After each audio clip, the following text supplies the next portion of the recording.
Hello, my lovely students. How are you? I hope you all are fine. So, here I am, your botany faculty, Achal Rohela, and today we are going to discuss the chapter Anatomy of Flowering Plants. Right, so in this chapter, we are going to discuss the important topics in which most of the students they get confused. So, without any delay, let's start with our today's lecture. So, we are going to discuss the plant tissue system, what kind of plant tissue systems are there in a plant, and we are going to see the internal structure of leaf, root, and stem, how they look like internally. In the last chapter, we discussed about how they look like from outside, which means morphology, and now here we are going to understand their internal structure. So, first of all, let's talk about their tissue system.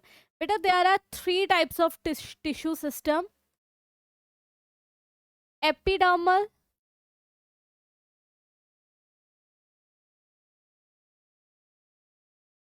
second is ground tissue,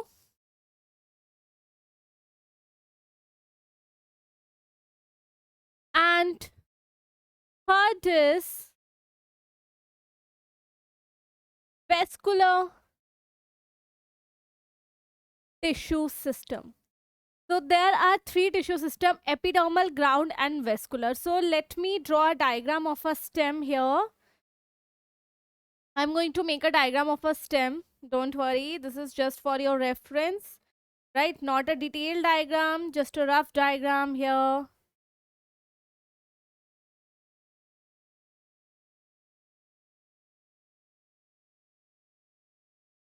So this is the outermost layer of the stem.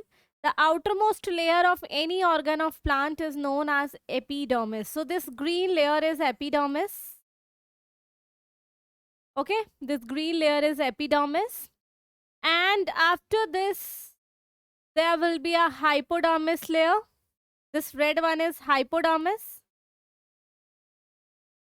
I'm going to tell you what is hypodermis. Where do we include hypodermis? Okay, and after hypodermis, there will be cortex. This yellow one is cortex.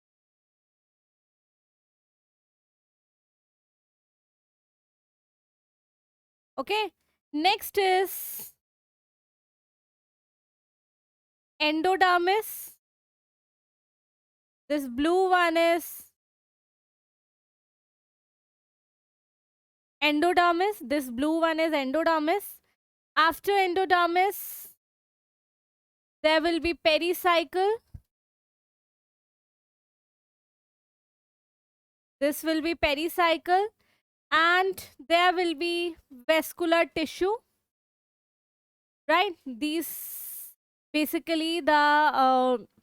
okay, let me again draw it. You don't get confused. I'm again going to draw it. Okay.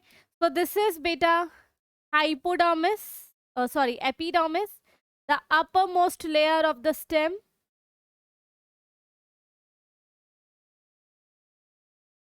Okay. This is epidermis.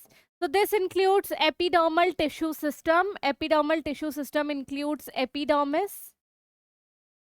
It is the outermost layer.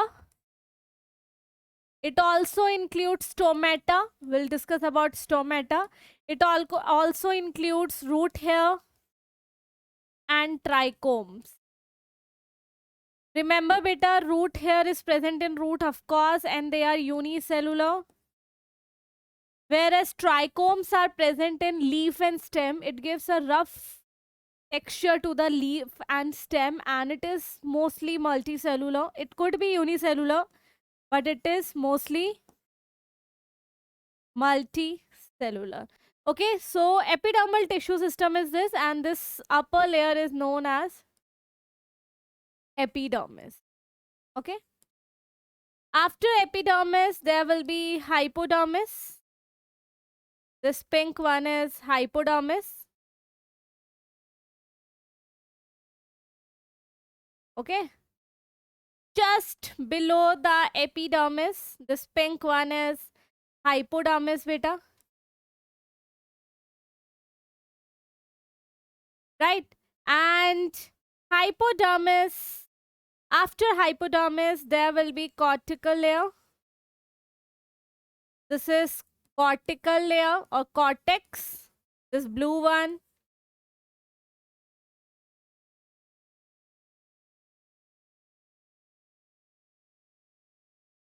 This is what we call as a cortex. Okay. After this, there will be endodermis. This orange one is endodermis. Okay. This orange layer is endodermis. These are the color I'm using only to make differences. It does not mean that these layers are of these color, right? So after endodermis, there will be pericycle. This green one is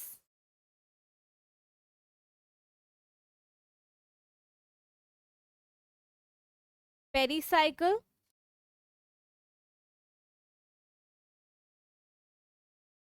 This green one is pericycle, and after this you will find vascular bundles. These red one are vascular bundles. Okay, and this mid part is known as pith or medulla. This middle part is known as pith or medulla. This is, beta, your transverse section of dicot stem. This is the transverse section of dicot stem. So what is vascular tissue system? It includes vascular bundles. It includes vascular bundle. As you know, in root, they are arranged like this. In root, they are arranged like this. Xylem and phloem different in different patches.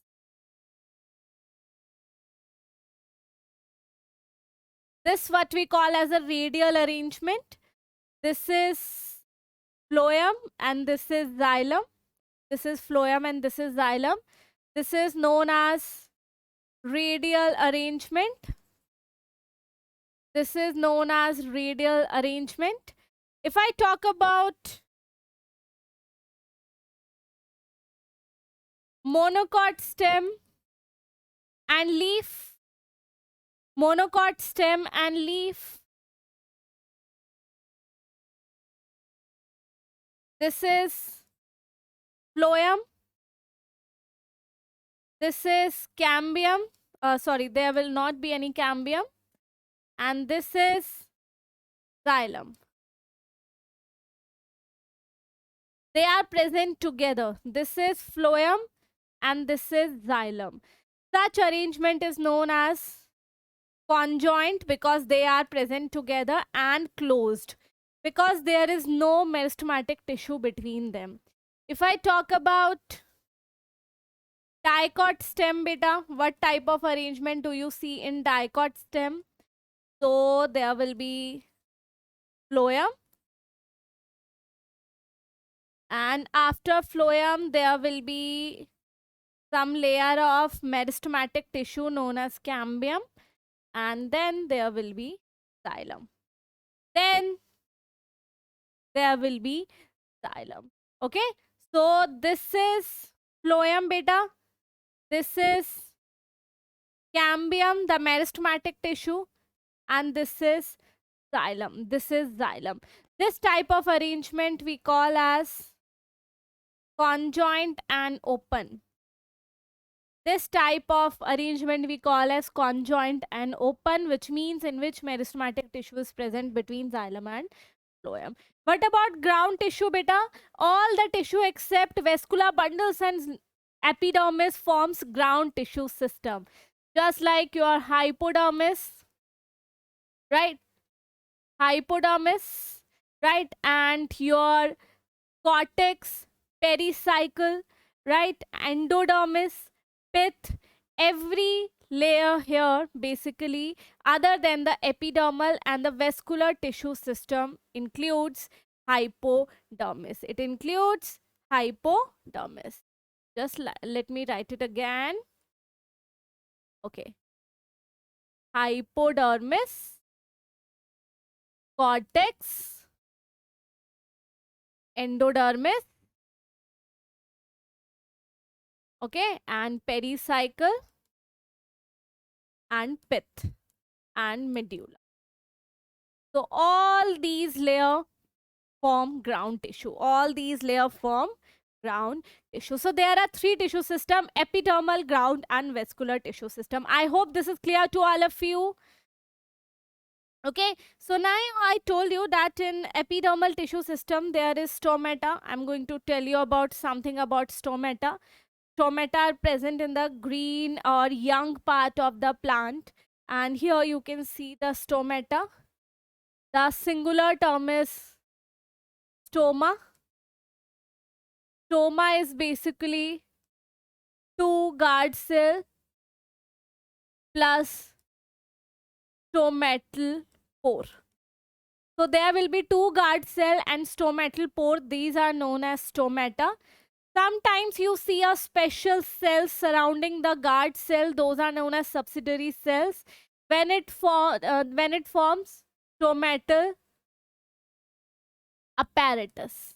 What is stomatal apparatus, beta? Two guard cell plus stomatal pore plus subsidiary cells, which may or may not be present. It's not mandatory. So let's see what is the difference between stomata of a dicot plant and the stomata of the monocot plant.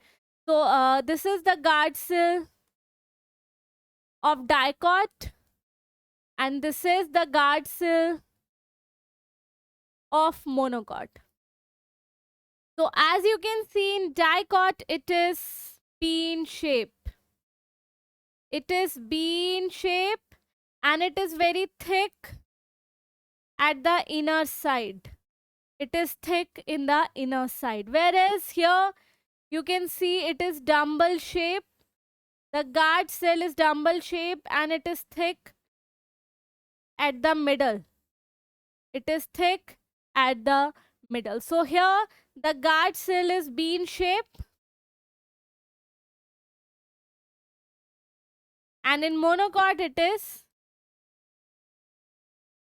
dumbbell shaped, right? So what is the role of guard cell here, beta? The role of guard cell is to open or close the pore. Open and close the pore, right? So when there's entry of water in guard cell, when there's an entry of water in guard cell, the cell becomes turgid, and due to which the pore is open. Okay, so when the cell become turgid, it will open the pore like this, and when there's an exit of water from guard cell, cell become flaccid. Cell become flaccid, and the pore is closed. So basically, guard cell controls the opening and the closing of stomata. Opening and the closing of stomatal.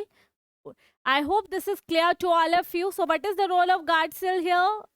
To control the opening and the closing of stomatal pore. And the guard cell is the only cell containing chloroplast. It is the only cell of epidermal tissue which contains chloroplast. Otherwise, no other cell of epidermal tissue contains chloroplast. I hope this is clear. So now we are going to start with anatomy, which means their internal structure. I'm going to differentiate between dicot and monocot, and then I'll show you a picture. Then we will identify which one is dicot and which one is monocot. Okay, so first we'll start with anatomy of root. So let's talk about their epidermis. Epidermis is present. Yes, epidermis is present in both the root. Second is hypodermis. Hypodermis is present in root. No, hypodermis is absent in root.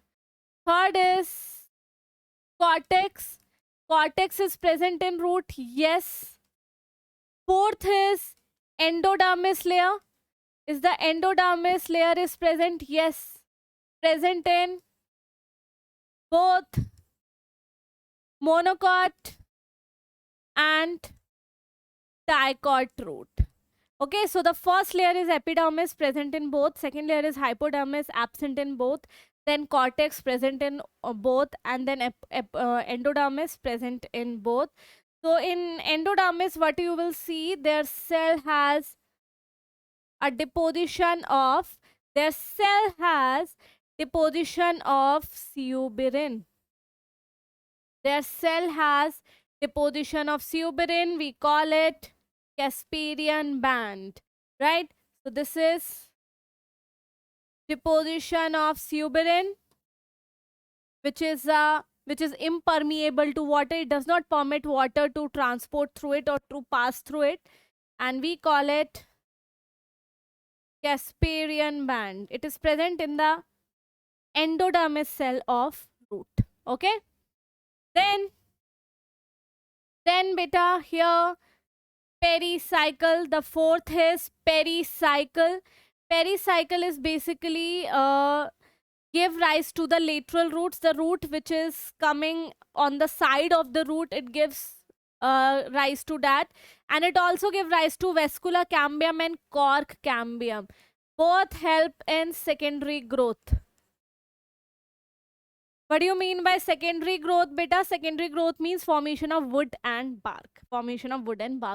Whereas in monocot root, it only gives rise to root because there is no cambium in monocot root, because there is no secondary growth. Okay. Vascular bundle. Let's talk about vascular bundle. It is 2 to 6 bundles in dicot, whereas more than 6 bundles in monocot. So which means monocots have more xylem and phloem. Cambium. Cambium is a meristematic tissue, remember. Cambium is a meristematic tissue.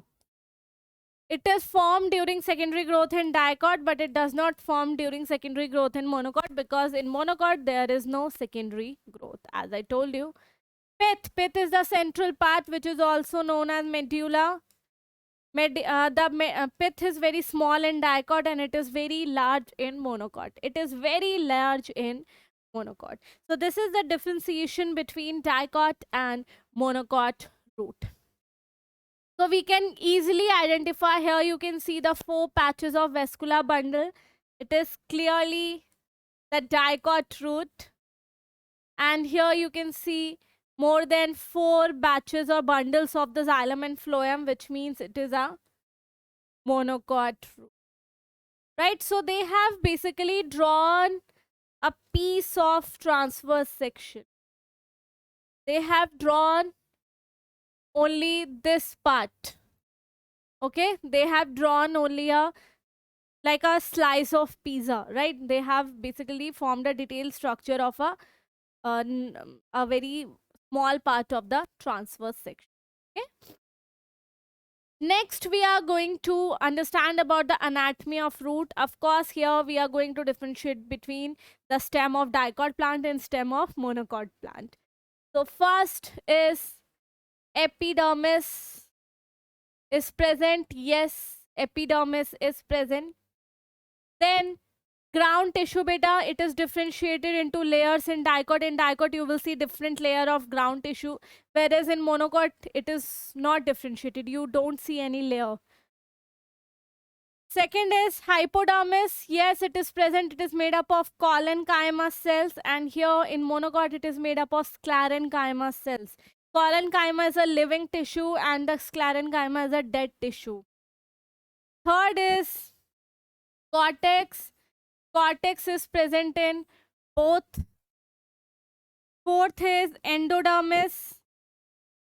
Endodermis layer is present in dicot, but it is absent in monocot. It is absent in monocot, and in dicot, the cell stores starch. The cell of endodermis store starch. Remember, the cell of endodermis in dicot stem stores sugar, starch. Fifth is pericycle. The pericycle is present in dicot wherever it is, whereas it is absent in monocot. It is absent in monocot. Okay? We are talking about stem here. Then let's talk about their vascular bundle. Their vascular bundle are very uniform, which means same size, arranged in a ring like this.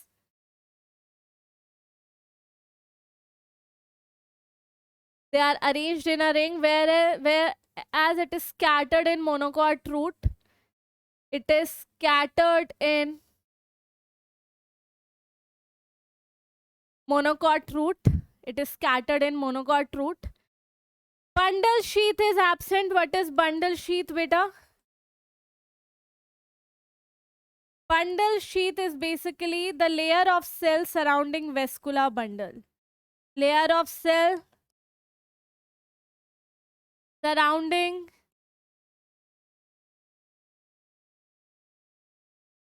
vascular bundles. Okay, so bundle sheath is absent in dicot stem, whereas bundle sheath is present in monocot stem. Phloem parenchyma is present in dicot, and phloem parenchyma is absent in monocot. Right? Phloem parenchyma is a part of phloem. Phloem has 4 parts: sieve tube, companion cell, phloem fiber, and phloem parenchyma. Next is pith. Pith is a central part. It is present. It is absent in monocot. Medullary rays. What are medullary rays, beta? They are the extension of pith till pericycle in the form of rays. In the form of rays. I'm going to make a diagram to make you understand here. So this is the stem, this is the pericycle, and this is the pith. Okay. And these are the extension of pith. These are known as medullary rays. Okay. So this is pericycle, this is pith, and these are medullary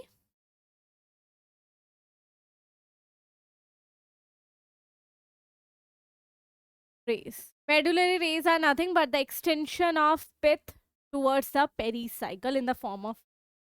So it is present in dicot and it is absent in monocot. Right?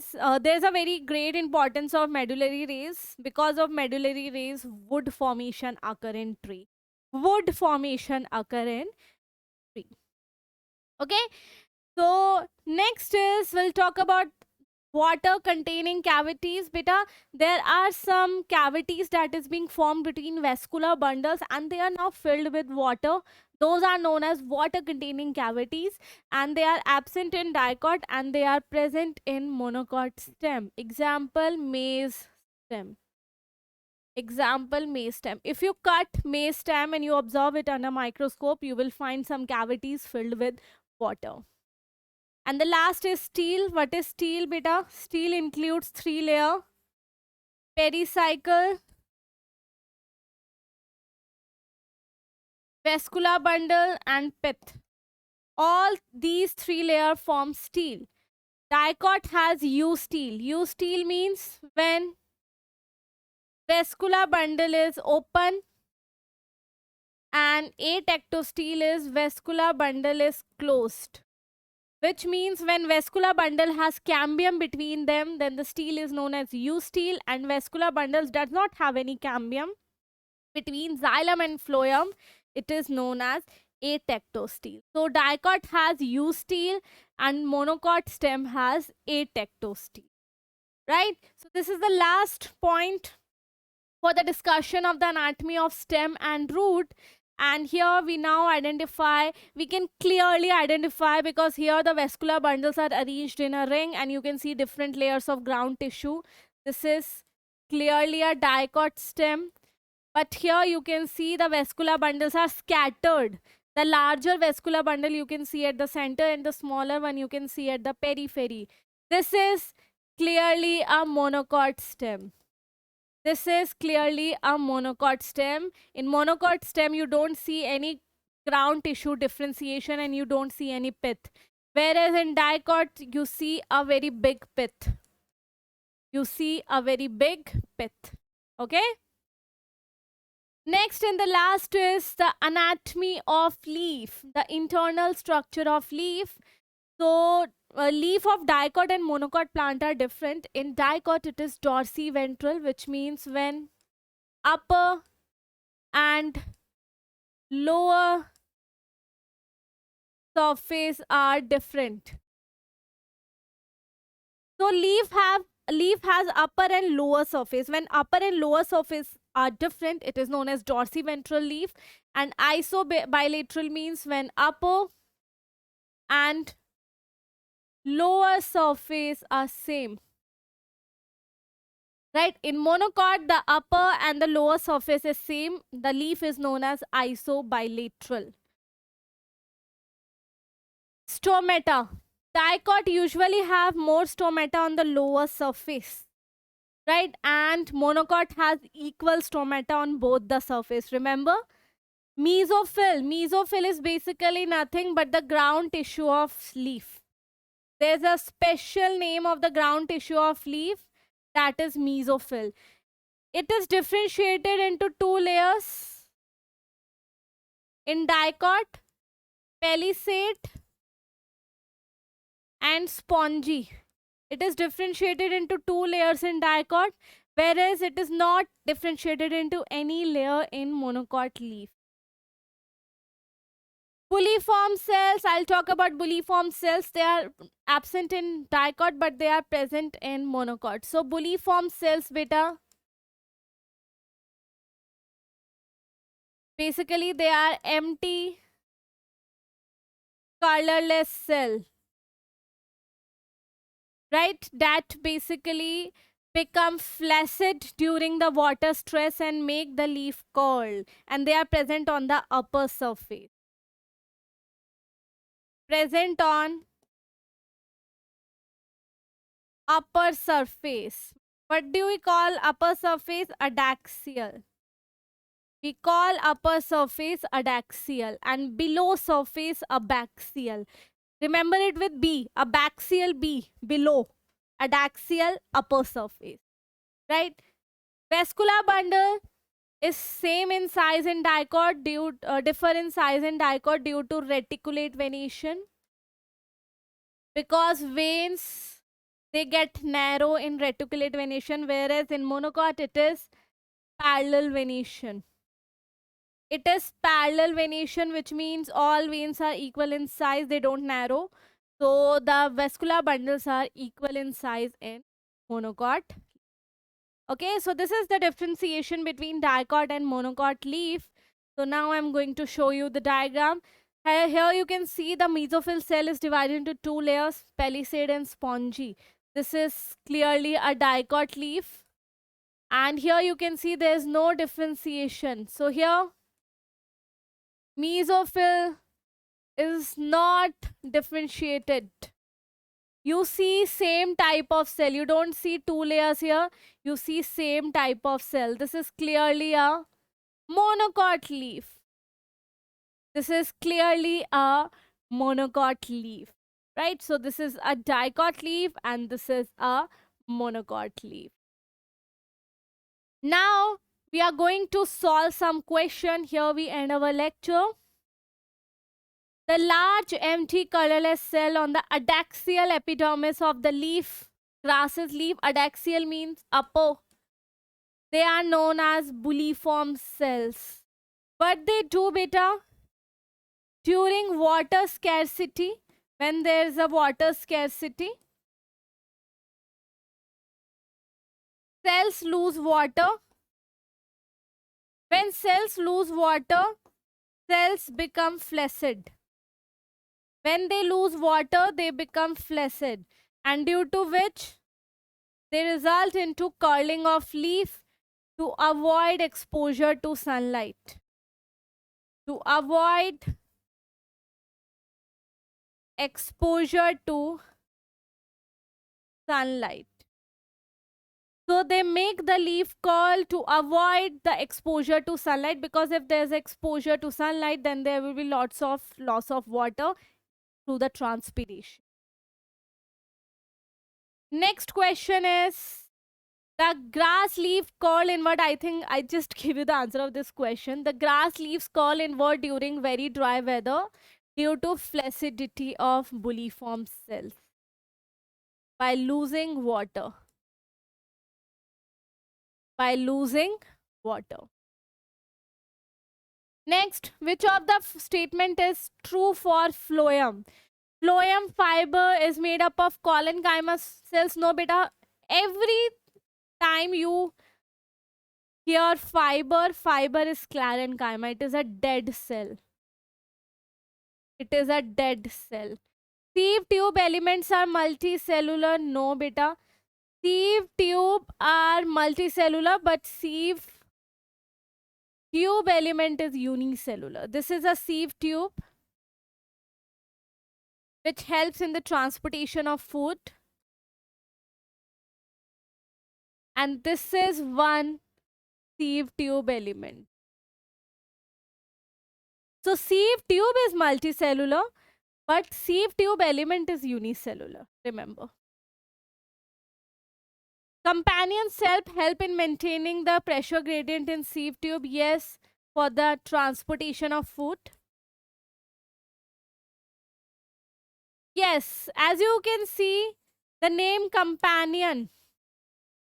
The name companion itself says that these cells are helping the sieve tube to transport the phloem parenchyma is abundantly present in monocots. Beta, phloem parenchyma is a living tissue which is absent in most of the monocot. Absent in most of the monocot. Okay. So we had to identify the true statement. So statement number 3 will be. Next is, water containing cavities in vascular bundles are found in, you all know, maize. Monocot stem. So the water containing cavities are found in monocot stem. Example, the stem of maize. So I hope every question and every theory is clear to you. If you have any doubt, you can always write it in the comment section. Okay.